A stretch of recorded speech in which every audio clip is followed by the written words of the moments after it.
to make a new profile or something, but it was getting mad at me. But I just forgot to reinstall it. So 5 minutes before I realized that, so I reinstalled it, but just it was being annoying with like trying to set it up with like the new account. I don't know. It was dumb. Remember that really old episode from when I was a freshman where y'all were just like begging to put my girlfriend on the show, and then we broke up like 2 months later? Yeah, it was quicker than that. I think it was like the next week or something. It was pretty bad. Because then we asked again, and you were like, no, we broke up like right after.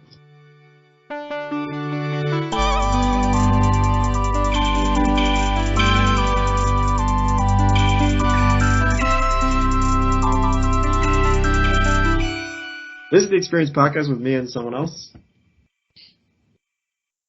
I've refused to do the bit. I will never do the bit on this show.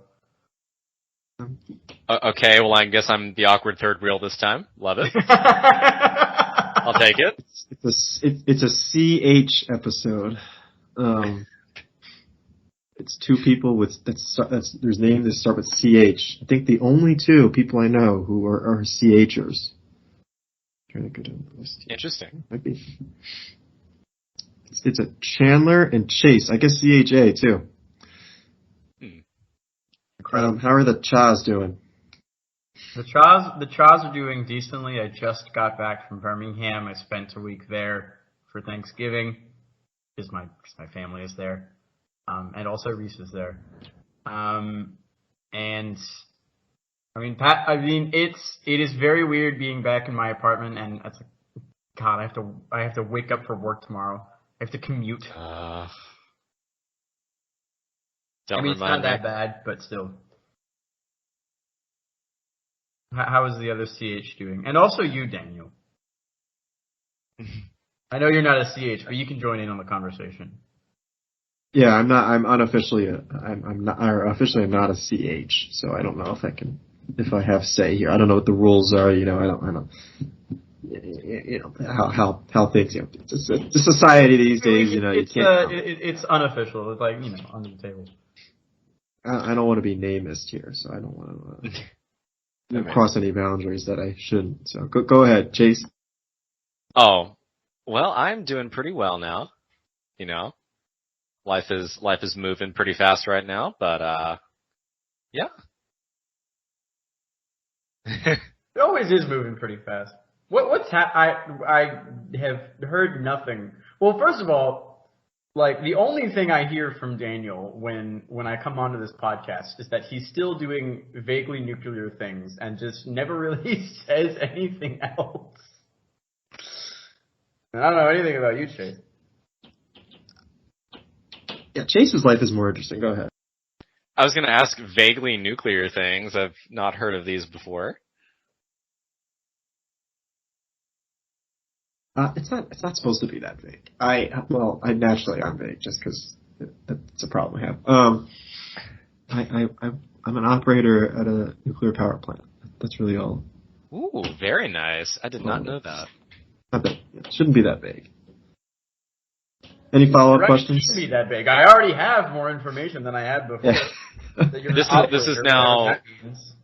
This is now the Daniel Silverstein interview experience. We're turning it on its head. Yeah, didn't see that one coming, did you? I guess so. What do you guys need? What do you guys need to know? I just do nuclear stuff. That's really it. Even then, a lot of my job is not nuclear. It's just like power plant stuff. I can talk about my job and say that it's aerospace stuff, but I can also go into more detail, right? I've never heard you explain what you do. It's like I ask my dad like what he does. He works at a bank. I ask my dad like what he does on a daily basis, and he literally cannot answer the question. It's like that. What do people at banks do on a daily basis? You know, I don't know. What are they doing? They're working 8 hours a day, but what are they doing? What's the time going to? Like if you're like at the desk, obviously, then you're like serving people. But if you're like in the back, what the money comes in and the money comes out. I feel like you don't really need anything else to manage that. And now you're forgetting about the just servers full of Excel files that are in there somewhere. I guess so. You do need someone to manage that. I don't know. Yeah, they're always typing. Yeah. They're working on reports, I guess. It feels like an Office Space gimmick, but Maybe. I don't know. What percentage of jobs do you think are just completely not necessary? Just like overall. Oh my God. Well, I tell you, I guess yeah, how in terms of, un-American can you get? Go ahead. I was gonna say, fair. Well, in terms of necessity, right? I'm not sure any job is truly necessary the way that people are taught. Now I that's a think good point. I think that people get in this competition mode where it's like, well, my job is more important than, I don't know, a barista job or whatever the fuck. And I think people get where it comes from is people get comparing because it's like, fuck, I feel inadequate inside. Right. And that's kind of where that comes from. I certainly don't mean to like demean demean. Oh, no. That's No. not really what I mean. I mean more like what percentage of people go into work and truly accomplish like they have like a job description of something like they're supposed to do, but they just like don't do it and no one notices. That's more what I mean.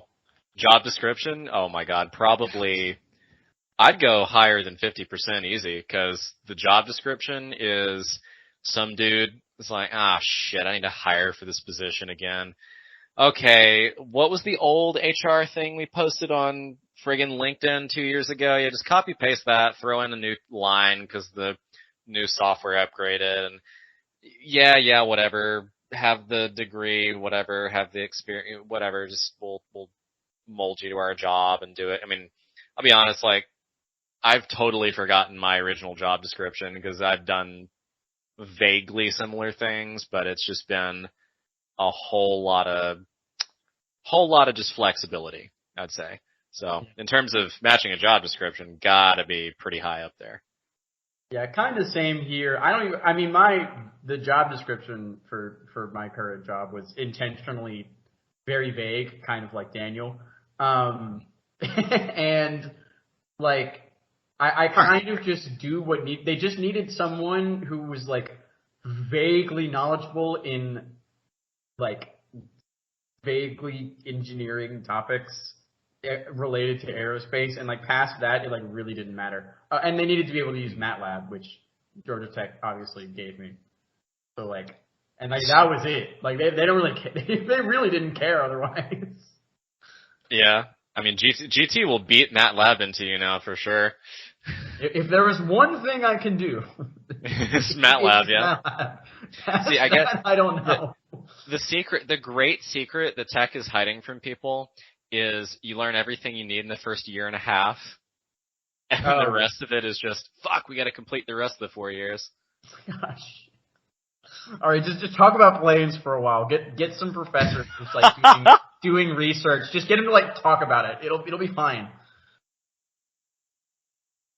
Like statics and all of like the structures stuff. Like statics maybe a little bit, but like structural analysis, like the big aerospace class that everyone like complains about, like no shot. Like I'm literally like doing like loads work, and it just like it still never comes into play.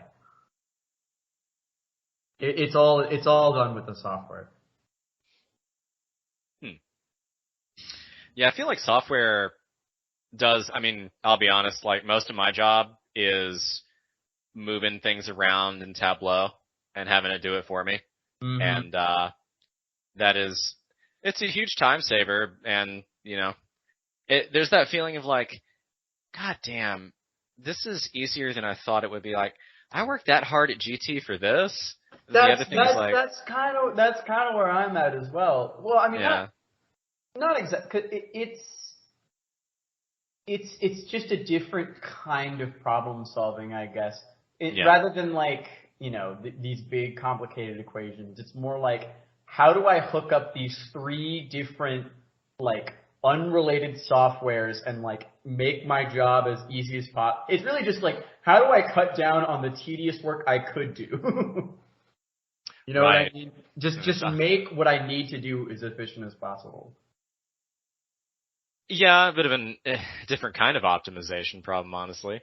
Yeah. And the other thing I will say, like originally, when I started the job a couple months in, I'm like, some days this is actually so fucking easy. I can get my shit done in a couple hours. And then Yeah. it was weird because I felt guilty for that. I was like, what? Why do I feel guilty for this? It's like, well, I busted my ass in high school and college, and I just naturally assumed, oh, that must mean work is going to require everything. No. Work is the quote unquote real world. What they don't teach you is the skills you learn, they come up. They're mainly just background shit. The real world is dealing with life, and work is a subset of life, right? Your job is the hard part of honestly, the harder part of the job for me has been dealing with people, right? Because you're always going to have coworker issues of some kind, whether good or bad. You're always going to have, things are, there's a delay, or the economy is poor, or, there's these systemic things going on. And it's managing the human element there that, I mean, I'll admit I was quite underprepared for, but at the same time, that's kind of part of a real job is, yes, you get to apply the skills you're taught, and frankly, rarely do you get a one-to-one match from all the garbage you have in your head to, the job. It's always a mixture of, your skills technically and the people relations, and that's the part that I think we kind of undersell to people throughout the educational process. For sure. And I mean, there's an attempt to kind of throw things like that in with, like, there's group projects and stuff. There's senior design. Senior design is definitely the closest I got to what I'm doing now. But still, it's never going to compare to just like, and I mean, I work for a relatively small company, and it's just dealing with things that, like, things that are outside of my control, right? Like, yeah, from super simple things to, like, oh, the HR person was, like, having trouble, like, mailing my check to me and, like, having to sort that issue out, to, like, actual job things where we have to communicate with our clients and, like, all. Any Chandler, thoughts, Daniel? Do you get paid by mail, by check in the mail? Okay, what happened is the first paycheck was in the mail, and then the rest are, so now it's direct deposit, but the first check was in the mail for some logistics reason, I guess. Yeah, I think that's standard for a lot of companies. I know that was my experience, where it's like, here's your first in the mail. Maybe it's just like to establish a mailing address or something. Probably I don't know. something like that. But what happened actually with my first paycheck is the HR person, she went to mail out like a bunch of things for the company, and she had all of the mail just in her arms, I guess, and it fell into the crack of, like, the door of her car, and she just didn't notice it. And so she looked all around her car to make sure she didn't drop it, but she didn't see it. So she was like, I'm sure I mailed it out. I don't know why it's not there yet. And then she found it. So it ended up getting here like 2 weeks late. And since that was my first paycheck, that was an inconvenience. But I'm sure. Yeah, I've been working here. Where's my paycheck? You got it already, huh? It should be there. What's the issue? What do you mean? And there's some lore here, because last time Chandler was on, he was looking to furnish his place. I am still looking to furnish my place. What I'm getting is maybe the paycheck delay impacted that sort of timeline. No, it absolutely did, for sure. So I was going to get a futon earlier, because back then the only things I had to sit on were 2 Walmart chairs. Excellent. I mean, I still have the Walmart chairs; they're great, but I now have 2 big, comfy chairs that I got for free because my parents are in a Facebook group for their like suburban little neighborhood, and people just give stuff away like all the time, and I'm like, why can't I get in on this nonsense? And so they just tell me about whatever pops up, and so I got 2 chairs for free. They're like nice chairs. Very nice. I still am going to get a futon, but that's going to be like my Christmas present to myself. Excellent. Yeah, so when I first moved out years or so ago, my first place that I was on my own, I knew that I wasn't going to be there forever. And so I was like, I don't want to, I'm going to have to move eventually. So I'm not going to furnish the shit. I'm going to do the bare bones, try to get by. Because it's like, well, I'm going to do the apartment life. I'm going to be hopping apartments every year. And what I realized was that was a terrible decision, because you go home and it doesn't feel like home, right? You go home I went home to a damn desk chair and a desk, basically, and then, a bed. That's about it. Now, it made moving easier, but goddamn, it was so sterile in there. And, I was under the impression, you know what? I escaped a family of people who had too much shit on their hands. I'm going to try the monastic life. I'm going to try the, don't have anything because, focus on me and focus on the career and that stuff. And Hashtag grind set. The Sigma grind set or whatever you fucking, yeah. But anyway, so after the Sigma grind set hits it, you get a couple weeks in that and it's like, wow, I'm living in a sterile fucking pillbox apartment. Like, what am I doing? And so, next place was like, all right, I'm going to break down and get some damn furniture. Put some posters on the wall, put some LEDs up or something. Something that makes sense. Yeah, I mean, I really don't know how long I'm going to be here. I'm planning on staying with the company I'm at for at least a year or two. So, for now, it's like if I'm going to be here for at least 365 days, then I'm certainly gonna fill it up with some stuff. And in any case, like, if I do need to move somewhere, my family's only in Birmingham. Like, they will probably come help me. A, and B, I got a Tahoe that can fit a lot of stuff in it. Oh yeah, no, that's really good for moving, for sure. I got some bulky furniture and stuff, but at the end of the day, I would rather deal with moving it than deal with, coming home to what feels like a hotel room, like, every day. Oh yeah, no, that life is not for you long term.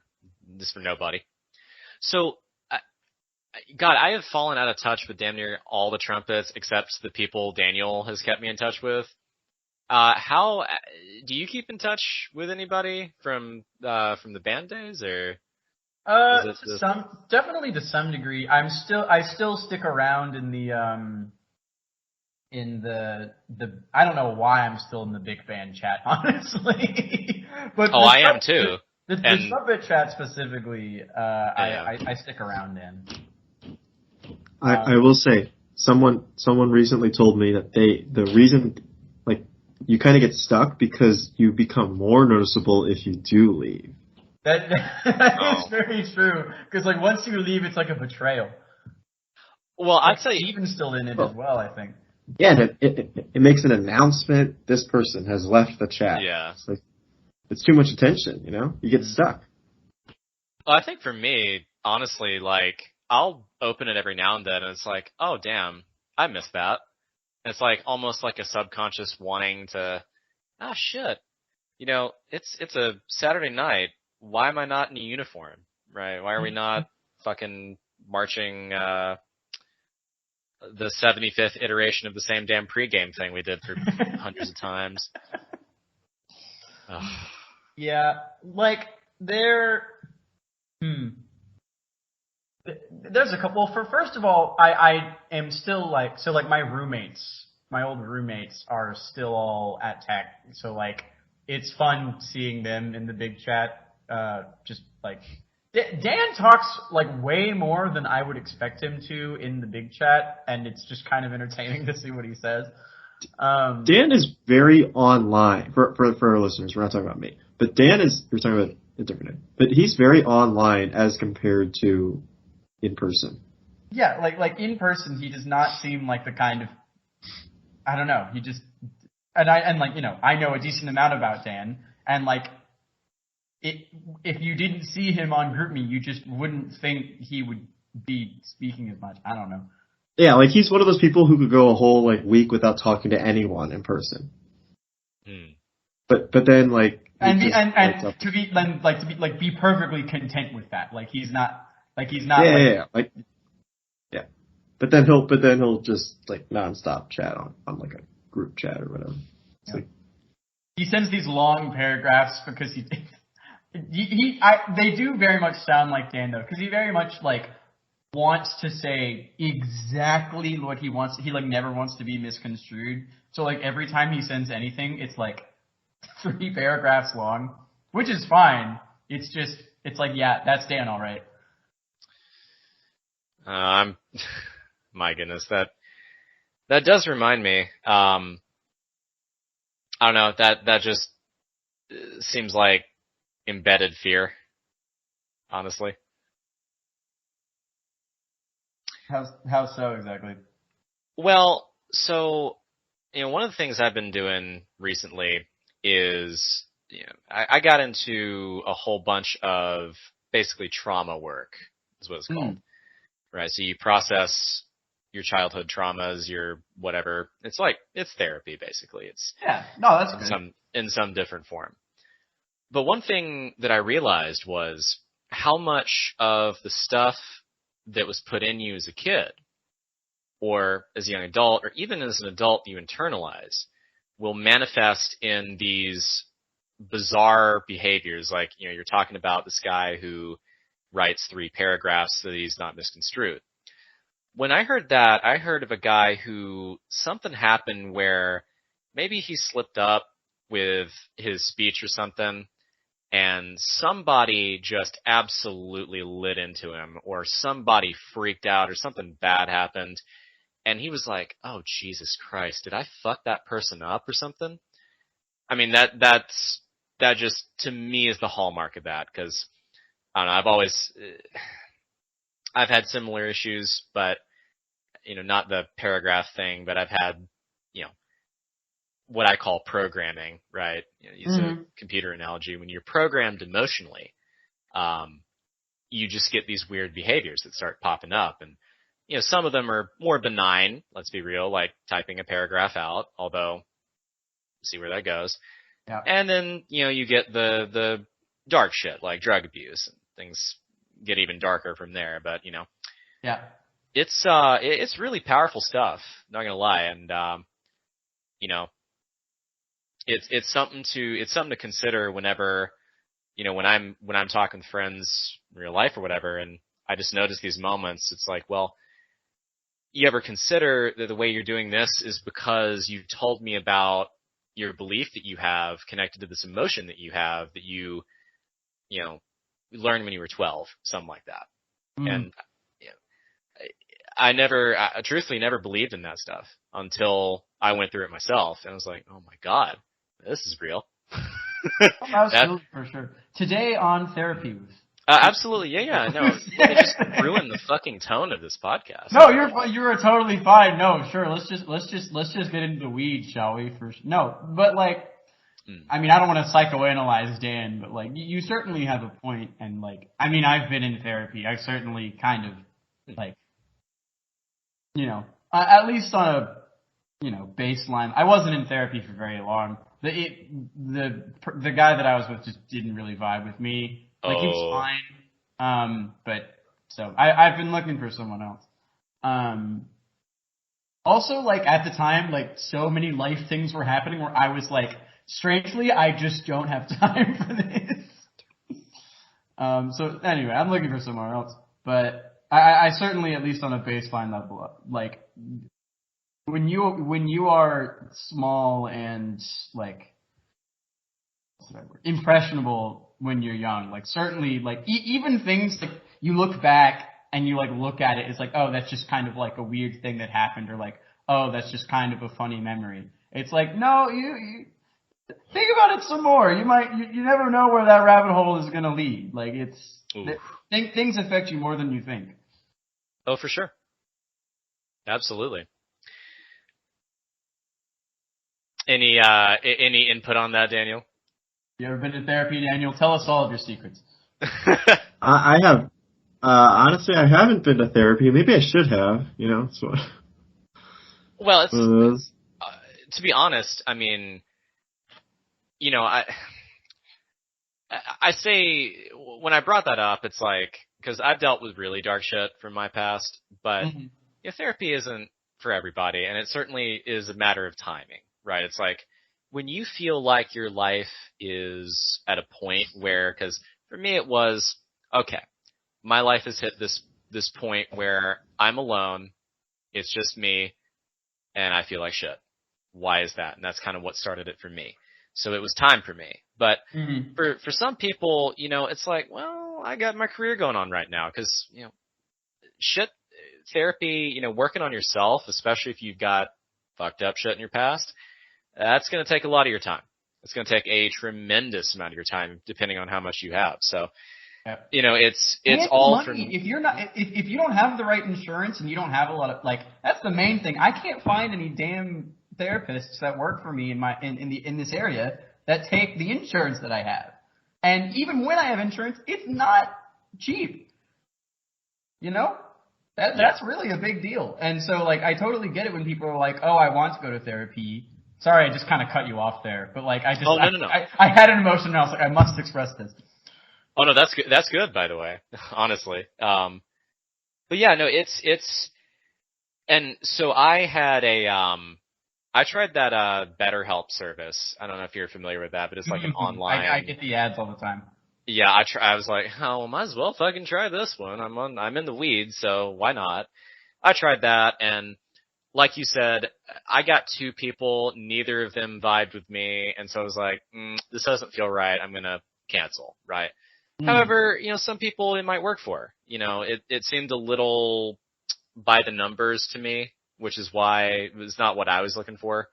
But maybe it works for some people. But I really feel like when you're dealing with, because this isn't a logical thing, right? Like your logic is a tool when it comes to dealing with your stuff. But when you're dealing with these emotions and when you're dealing with your past stuff,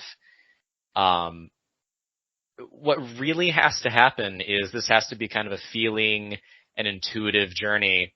And, as someone who did science for his entire life, very left brain, if you want to call it that way, that was foreign to me. That was a completely whatever concept. So I had to get in touch with my emotional side to do it. And I learned, okay, when something doesn't feel right, usually because it isn't. Right, there's something wrong. that is very true. It's a very for every person there is a specific, there's always a solution, but it's never going to be quite exactly the same. People are like, oh, therapy doesn't work for me, and sometimes that is because you just haven't found the right therapist. But sometimes it's like there needs to be something else, right? Maybe it's medication, maybe it's something personal like meditation. For some people, I know a lot of people, I can't tell you how many therapists I've tried. It's just nothing has happened, and it's like, okay, then some other solution needs to be applied here. Oh yeah, and there are solutions out there that people dismiss almost because they're being taught, oh, that's nonsense. Why would that work? And it's actually what you might need, right? Because it's a different approach to your body, a different approach to your mind. And that's a way that, because everybody is going to be a little bit different. Everybody's going to have, people who have, I will say, these emotional issues, these emotional damage, whatever you want to call it, trauma, etc. Everyone's a little bit different. So the cookie cutter solution doesn't work. You gotta tailor it to an individual. And for some people, that's not going to be sit down with a therapist with a clipboard and say, okay, this is the root of your trauma from your childhood, and this is why you act this way, and all that, that sometimes the clinical perspective just isn't going to work for you, right? And, then you have to explore other options. For sure.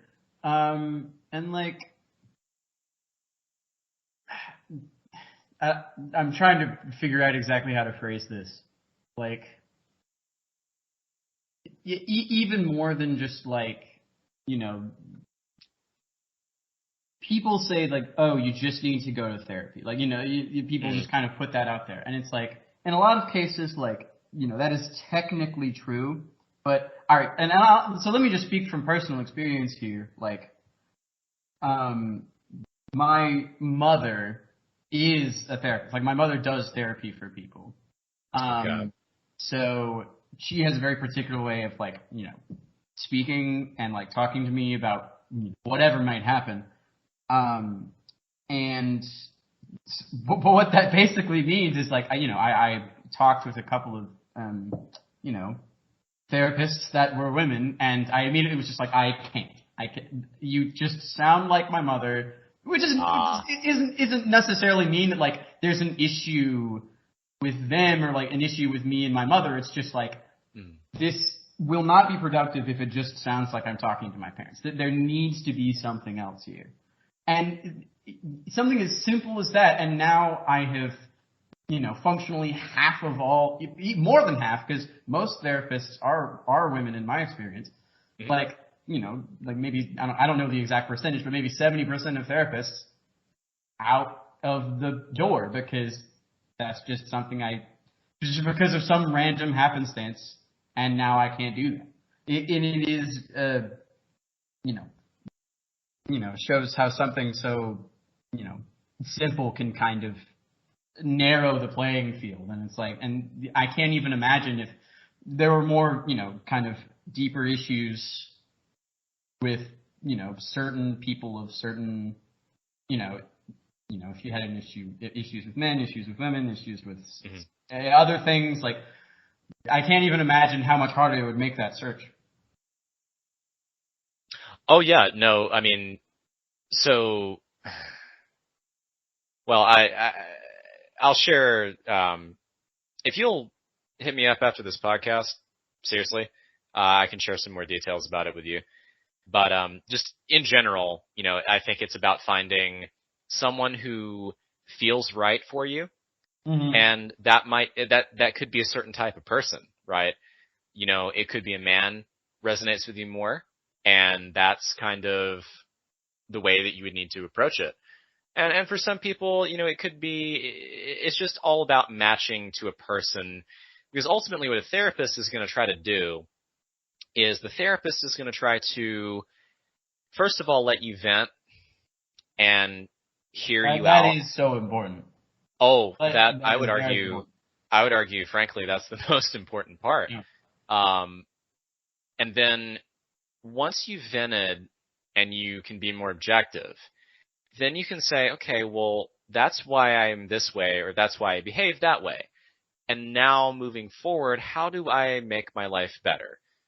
And unfortunately, I think some people are in the therapy business, you know, just to keep people in the damn therapy business, right? Keep people in the loop. And I mean, thankfully, you know, the therapist I had before, I did end up getting therapy with a man, and he was like, he very clearly was like, please, like, do not, like, you know, and I kind of talked to him like, I think this may not be for me. He was like, please don't keep coming to me if you need someone else. He was very nice about it. He wasn't trying to like keep me for my money or anything. Like, he mentioned like, you got to be careful. There's some people out there that are just gonna try to kind of, you know, keep pulling the rope, see how far they can get. Yeah, and it's all about when you're ready, right? Because if your therapist doesn't respect that, okay, today I've talked enough, it is time to stop, and they want to keep going, you know, that can be quite emotionally exhausting for both of the people involved. But then, you know, there's also the therapist who sometimes you got to push.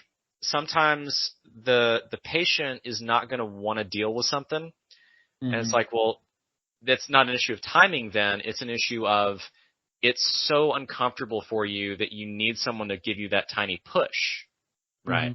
It does require external motivation sometimes, for sure. Right. Mm-hmm.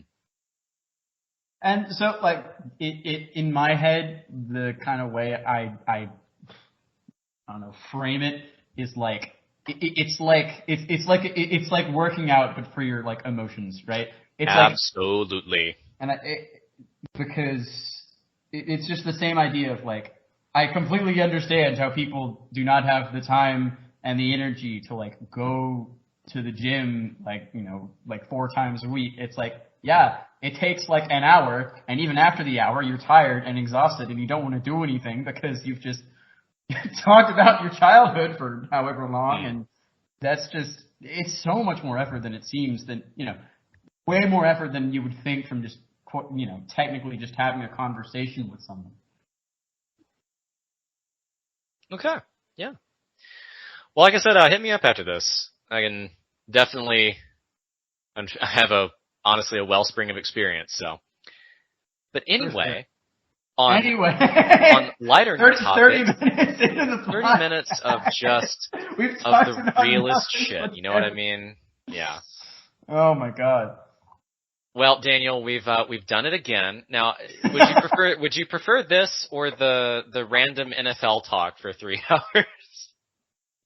Bring up the questions. So how about them Falcons? Yeah. How about the rumor that Georgia Tech is going to hire that Tulane coach?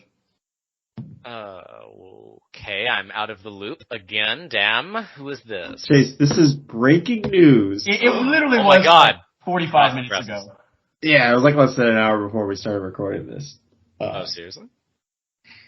But then they took it back, and you know what? Let's bring it. This is a callback here. Dan mentioned in the group chat that they're probably waiting on an announcement of a hire until Tulane finishes all their games this year.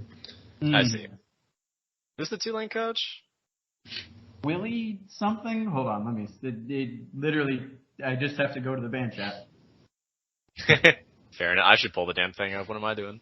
Do you want me to tell you? Or I'll let you figure it out. Willie Fritz is his name. Apparently, he's pretty good.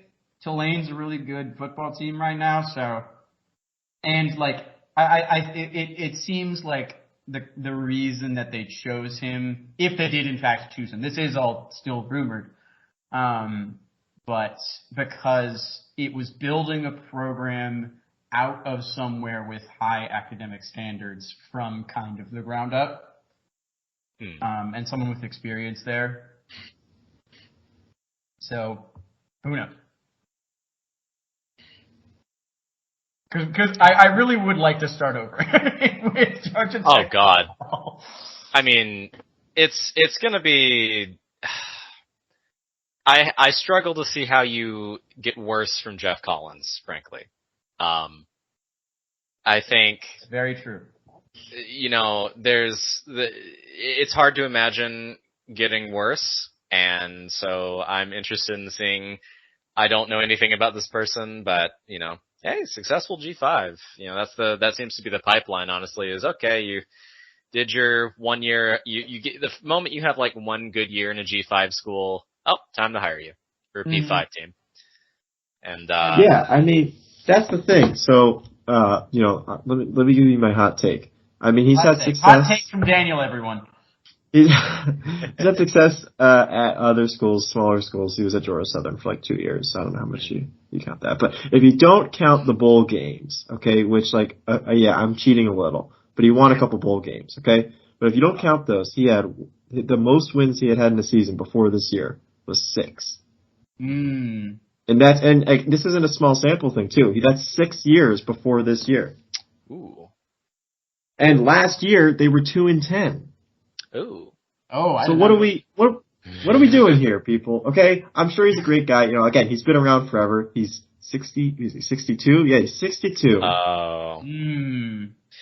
That's awesome. So he's got the hashtag experience. Okay, like I said, he's coached at a bunch of different places. Not a bunch, but a few different places. And I'm sure he's a great guy. This isn't personal, but like, you know, what are we doing? What are we doing here? Okay, this feels like an easy choice that looks good and is looking at this year and like, especially college football, there's a lot of variance, Oh I yeah. think. So, and like, obviously I don't think he's as bad as like the 2-10 record last year, but the 10-2 record this year, or I don't know if that counts. Did that count? This, yeah. Yeah.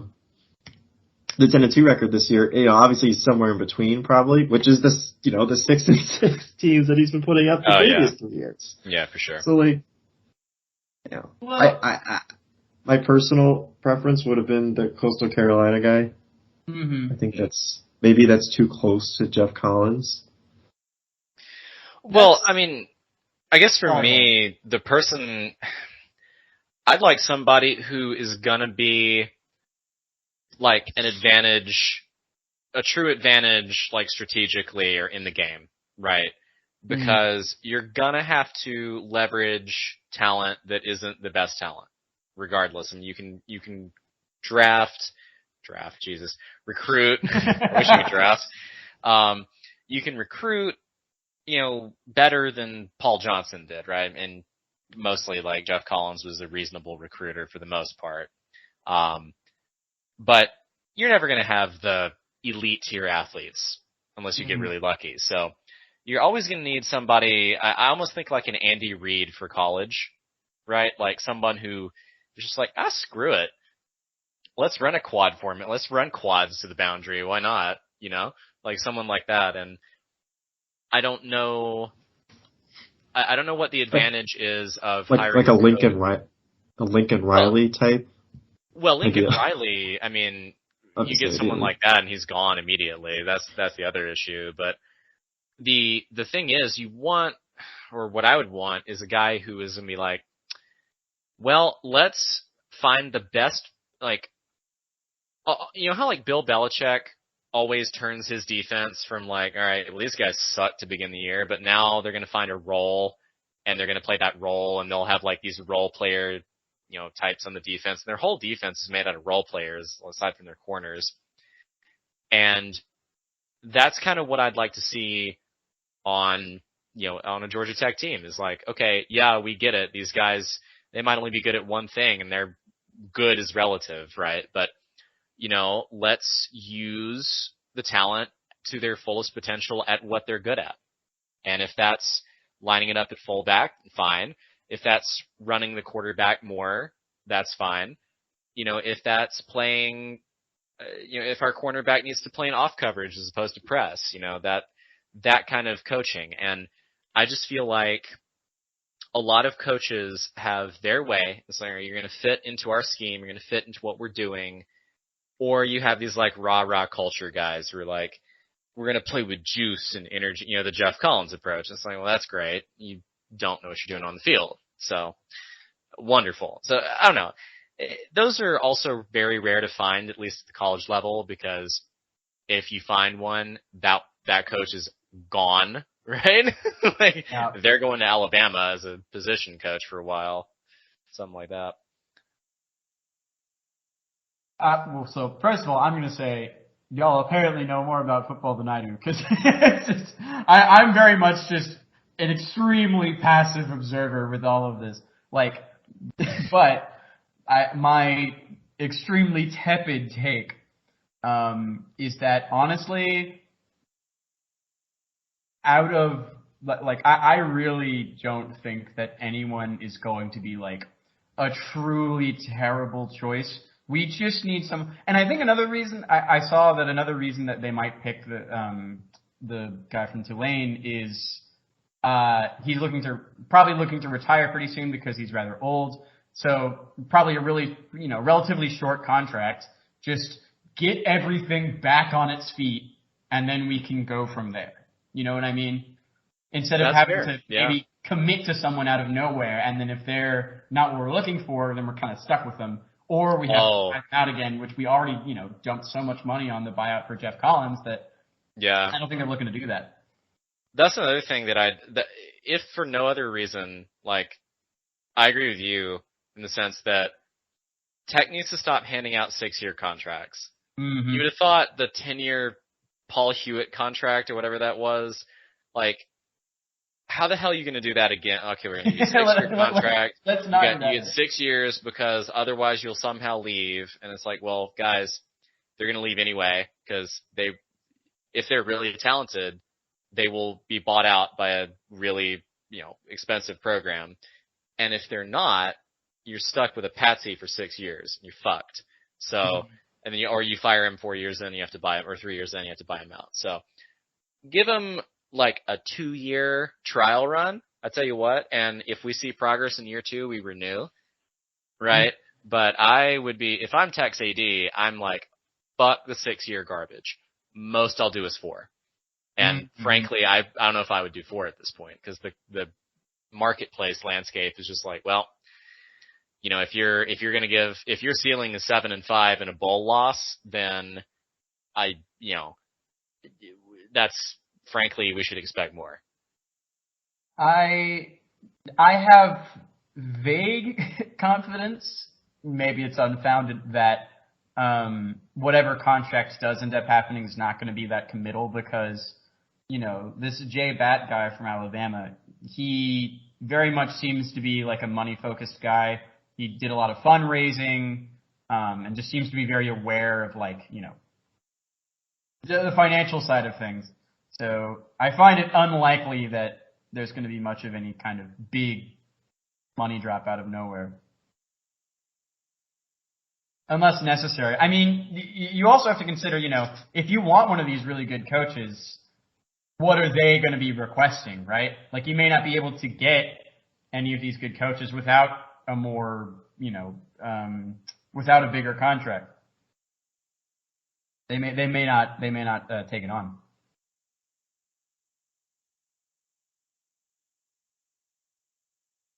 Yeah. What is good at fundraising? I've gone to this since Bat was hired like a month ago. What does good at fundraising mean? Like, is he good at like planning parties? What do we do? Does he know people? I don't really know. That's the first thing you'll hear or read about with the new athletic director of Georgia Tech is great at fundraising. Let's do a Google search. What? I just imagine a guy in a suit at a fucking cocktail party schmoozing with like a politician. Yeah, right? And maybe like stealing someone's wallet real quick and pull a hundo out of it, put it back, that kind of fun. Oh, he's holding a martini, what is I'm sure I'm sure there's a reasonable answer to this. But I'm just it's like that's his strength. What does that mean? I guess that's a problem at Georgia Tech. It is fundraising, so it makes sense. And, sorry, I'm doing some Googling. A 10-year, $600 million capital campaign at Alabama. Whatever that means. There you go. Apparently raised a lot of money somehow. I don't know. I guess you just call up a bunch of really wealthy people and ask them to give you money. I mean, I'll be honest with you. I think more than anything, Georgia Tech's the council, the fucking whatever the council, whoever the committee got together to hire the athletic director, they said, he's from Alabama, hire him. Right. It's like, you have a degree from MIT, hire you. I don't know. Anytime it's like, oh, they worked at Alabama, they must be good. Jeff Collins worked at Alabama for a couple of years, and look what happened. He warmed Saban's bench for a couple minutes. Yeah. Guys, I have more breaking news. More breaking news. Oh shit. Breaking news. Which again, by the time this comes out, it is not breaking anymore. Ancient history. Georgia Tech's Jeff Sims has entered the transfer portal. Oh yeah, I saw that. No. Damn. I saw it coming. The teams. Well, he's announcing that he will enter. Doesn't mean he is entering. It doesn't mean he's transferring. So it's like an announcement for an announcement kind of a thing. But yeah. Oh no. Social media. Well, I mean, I guess I don't blame him. I mean, if I was stuck with whatever the fuck this offense was for 3 years, I'd be pissed. And yeah, I'm sure. Sorry, go ahead. I'm sure he's seeing Justin Fields in the NFL and is like, why can't I do that? Right. And again, like, well, you've been in an offense that has been I don't exactly know how to describe Tech's offense other than utterly and completely dysfunctional. Except for a rare few moments. What's the name is slipping my mind right now. We had he went to Alabama, like he transferred to Alabama. Oh, Jahmyr Gibbs. Yes. It is so good seeing. It's like I am so happy for you. Like, please go show off your skills in a program that you can kind of do it with. Do you know how many people will say to me, like friends, family, they'll be like, "Man, this Jahmyr Gibbs guy is good. I mean, where did he come from? He's out of nowhere." I'm like, behind on this. We know how good he is. He was. They're like, "Man, he's We're good." trying to tell you. It's like, oh boy.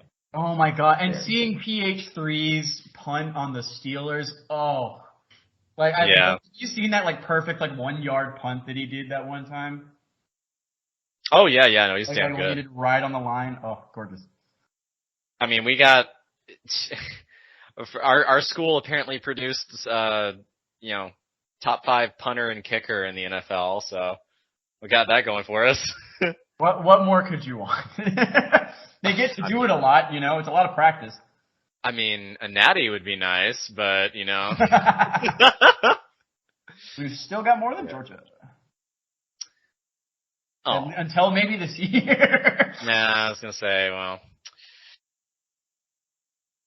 we'll see if it's there. We'll see if they can. See if they can back to back. I guess they're favored, but weird shit always happens. Weird shit does always happen. Us leading in the first quarter of the Georgia game was weird shit. Wasn't that incredible? Unfortunately, we you can only keep that up for so long, but the dream was there, if but for a short time. Even most of the first half. I didn't see the second half. I was on a plane, but most of the first half it was somewhat competitive, which I think is a win this year. Our defense really was balling out, for pretty much this entire season. Yeah. I mean the team definitely got lucky to get to 5 wins, but they were at least competitive instead of even earlier this year when it was you could just book a 30-point loss to most teams. Mm-hmm. Yeah. I think all the wins. I would so much rather take 6 or 7 win season with a couple of random ranked wins in there just to cause chaos than what's been happening the past 3 years.